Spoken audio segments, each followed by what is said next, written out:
अस्सलाम वालेकुम। पिछले लेक्चर में हमने सियाक़ व सबाक़ के हवाले से पढ़ा था और आज हम तशरीह के बारे में पढ़ेंगे। तशरीह जो है ये बहुत ही अहम सवाल होता है। अज़ीज़ तलबा, इक़्तिबास की तशरीह नहायत अहम सवाल है। अपने पिछले लेक्चर में हमने मुख्तसरन इस पर रोशनी डाली थी। आज हम इसके बारे में तफसील से जानेंगे। तशरीह करते हुए मंदरजा झेल असूलों की मदद से हम बहुत अच्छी तरह से किसी भी इक़्तिबास की तशरीह कर सकते हैं। ज़ख़ीरा अल्फाज, मुतरादफ़ात, अहम नुकात, तशरीह तलब जुमलों की निशानदही, असनाफ़ अदब, अदबी मुहासन, इस्तिलाहात, मुसन्नफ़ का उसलूब, मख़सूस फ़लसफ़ा या नज़रिया, तारीख़ी पस मंज़र, अदबी तहरीक वगैरह। तो ये जो इब्तदाइया तारुफ़ होता है सबक से पहले, तो ये आपको हम बता देंगे ताकि हम ये पता चले कि ये अफ़साना है, नावल है, ड्रामा है, सिनफ़ी एतबार पर ये अदब की कौन सी किस्म है, और इसके साथ साथ मुसन्नफ़ का अपना नज़रिया क्या है और किस तारीख़ी और अदबी तहरीक से उसका ताल्लुक़ रहा है। इसके साथ ये है कि तशरीह करने का तरीका जो है वो इस तरह से है। सबसे पहले इक़्तिबास को बगौर पढ़ें। तशरीह तलब जुमले को निशानज़द करें। दिए गए इक़्तिबास की तशरीह करते वक्त ज़रूरी है आपका पहला जुमला कुछ इस तरह से शुरू होना चाहिए, यानी कि इनमें से कोई एक भी जुमला जो है वो आप लिख सकते हैं, लेकिन ये सारे एक ही बार नहीं लिख देने।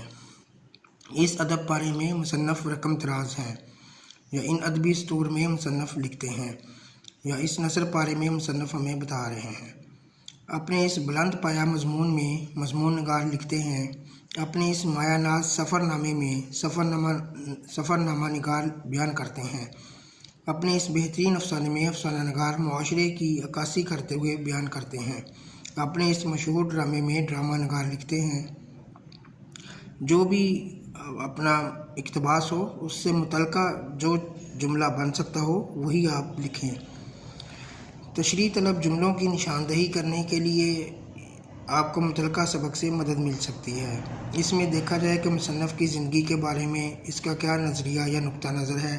अमूमन हर सबक में माशरती मसाइल या इस्लाही पहलू मौजूद होते हैं, या किसी अदबी तहरीक के ज़ेर असर लिखे गए असबाक में इनका तज़किरा ज़रूरी होता है। मसलन सर सैयद के रफ़्क़ाकार का ताल्लुक़ अलीगढ़ तहरीक से था। अदबी महसन और इस्तिलाहात।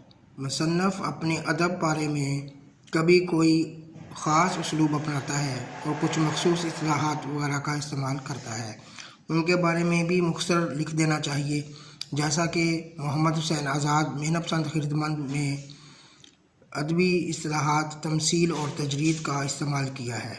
अगर इक़्तिबास में इनकी मिसालें मौजूद हों तो उसके बारे में भी अशारतन बता दिया जाए। तकरार लफ्ज़ी से गुरेज़ करें।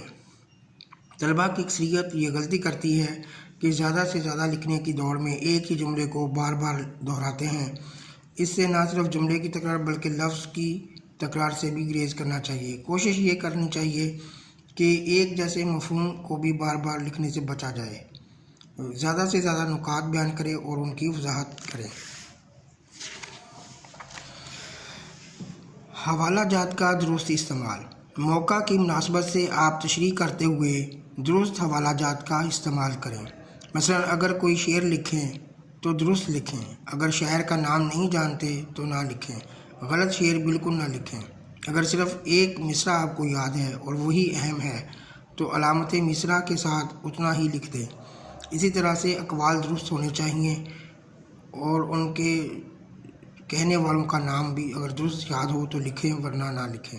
कुरानी आयात और अहादीस का तर्जुमा लिखते हुए इस बात का ख़ुसूसी एहतियात करें कि अगर वो तर्जुमा आप बिल्कुल दुरुस्त नहीं लिख सकते तो उसकी जगह फिर आप मफ़हूम का लफ्ज़ लिख दें। इमला, मुताबकत, रमूज़ औक़ाफ़। किसी भी सवाल को करते हुए इमला, मुताबकत और रमूज़ औक़ाफ़ का दुरुस्त इस्तेमाल होना चाहिए। तशरीह करते हुए इस बात की तरफ पूरी तवज्जो दी जाए।